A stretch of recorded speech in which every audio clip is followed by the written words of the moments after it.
What's up, guys? Joker bike update. As you guys can see, I got the motorcycle light on there. If you guys aren't watching, look down in the comments. I got the video, just a quick little tutorial of what I did real quick. I just put a rechargeable LED light in there and kind of gave it the motorcycle look and little buttons right there. Other than that, guys, got the YZ80 pipe on there.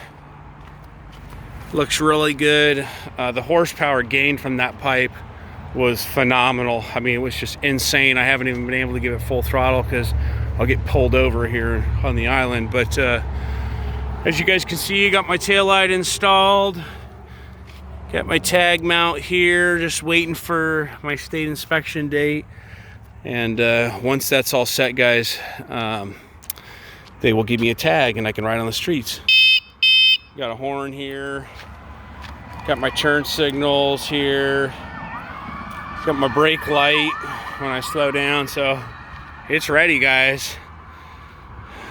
But just wanted to give you guys an update of it all done and ready.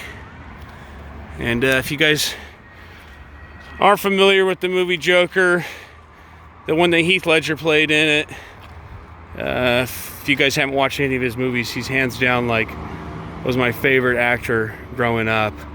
Knight's Tale, Four Feathers, 10 Things I Hate About You. There's plenty of movies that he starred in that he just did a phenomenal job. He really got into the role, and it was sad to see him go. So this bike's a tribute to him. I'll freaking ride the streets of this island thinking about you, Heath.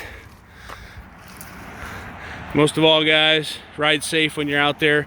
If any of you guys are on Facebook, check out our group, Motorized Bicycle Lounge. It's pretty small right now, but there's some cool builds in there already. And I encourage you to go check it out and share your ride. Anyways, guys, from the Joker bike, why so serious?